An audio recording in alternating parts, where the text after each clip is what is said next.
Yeah, good. Well, managed to get the first close this morning, which was good. Nice. Nice. Congrats, man. Thanks. How did the call itself go? Smooth, man. Like, just took your advice, got through all the objections before the pitch was made. Yeah, it couldn't, like, I literally stalled on the pitch so much just to get every single last objection out. I just made sure, and it just worked so well. So yeah, Yeah, so then when you got to the close, how was it different?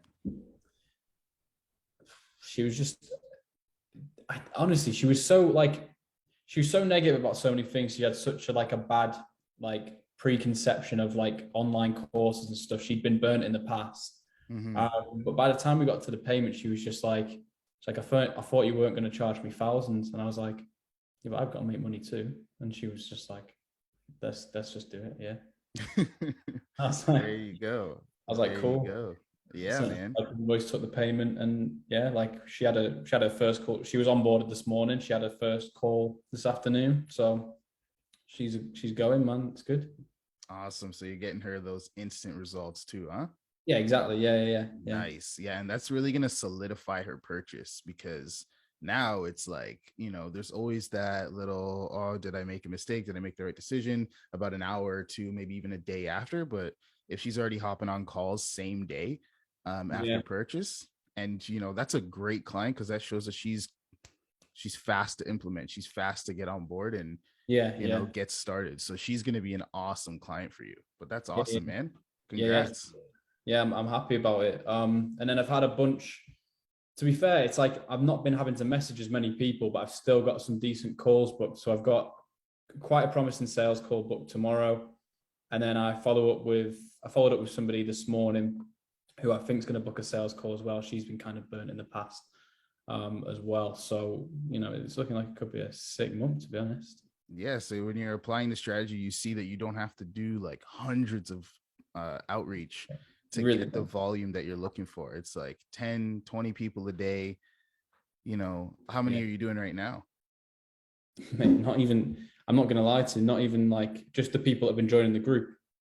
So probably like 10 or less sometimes, huh? Yeah, like between 10 and 20. Yeah, and you're still getting calls, still, Mhm. closing calls, reaching out to just a few people that are genuinely interested because they're taking that step of joining your group.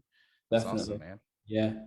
Do you know what? It's been a lot of people coming in like almost inbound. It's been a lot of people commenting on like my existing call to actions. I guess I just didn't have the traffic there to get people commenting on it, but yeah, it's a lot of people that are actually commenting and kind of coming inbound, which is good to see. But Yeah, I think I man. want to get more messages out and get more people in the group and just up the volume a little bit because I know that if I do and using this strategy, then it's just gonna get me to my goal. Yeah, keep doing some outreach, keep messaging out. The inbound will keep coming because that's part of this. Like we talked about, the short-term play is, getting calls booked, doing some outreach, getting the people that are interested on the phone, getting some sales there. But then the long-term play of how fast your group's growing and what's going on there is actually building that inbound system. So it's going to get to a point where you've got people every week messaging you and saying, hey man, I need help, let me get on a call with you. What can we Yeah, do? definitely, Just like the one I showed you guys before where the guy was like, yeah, we could do a Zoom call today, what's up? you yeah, know that's after time of building it up, showing authority, showing that you actually know what the heck you're talking about, to the point where it's like it's a no-brainer. And then when you do reach out to those people, it's even easier to book the call because it's yeah, like, hey, haven't talked to you, how you doing? And they're like, oh man, I've been watching your stuff for like 2 weeks. yeah. you That's know super warm. Yeah, I've yeah. been thinking about going like all in on the Facebook stuff, on like the Facebook group stuff, and just posting like a crazy like I don't know if it's too much, but posting a crazy amount of value, just like tutorial step by step stuff. I don't know if that's like showing my hand or doing too much.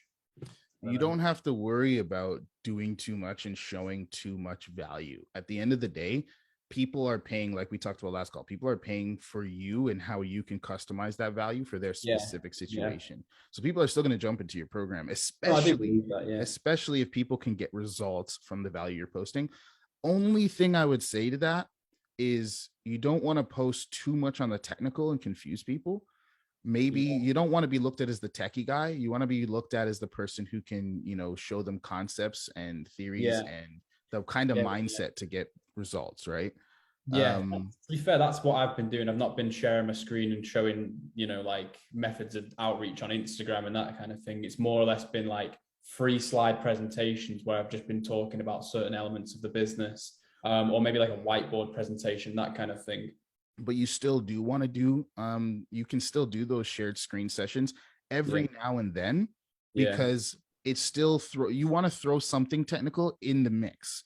I'm not saying go all out and every single piece of content is going to be this technical techno jargon of this is how we use Zoom step by step, right? yeah, yeah, but yeah, but at the same time, if you're throwing that in the mix every now and then to build up some belief, for example, you throw out these PowerPoint presentations. I saw you working on it this weekend, grinding it out. Actually installed me. I was like, man, I got to get on some of my PowerPoints. I started building some same day on Saturday there. yeah. I've got them all um planned out here and just smash them out, get them done, and then they're done, then aren't they? So Awesome, man. Awesome. So yeah, when it comes down to it, bang those out, post those, but every now and then be like, hey, this is it in practice and this is how it works, right? yeah, This is literally it working.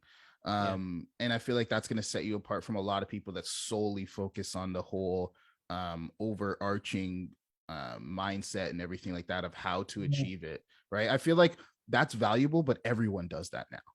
And our focus yeah. here is we're different from how other people do things, and that's what makes what we do valuable, and that's what I wanted to do in my group. But Yeah. yeah, man, glad you're banging that out. How's the group growth? Sick. Yeah, like 70, like 75 members. I don't know if I'm getting a little bit trigger happy with the group growth and just inviting anyone and everyone. But there's been like 75 new members join this week. So it's going well, to be honest. And they seem to be engaging, and I'm getting messages out to them. I think I just need to refine who I'm doing it. And I also want to get a VA at the end of this month to do this for me as well. So Yeah, man. 75. That's awesome. That's awesome. yeah, And we're at like 155 members now. and you were at what, like 20 last week? Yeah, like 20. Yeah, yeah. There we go. Let's go, man.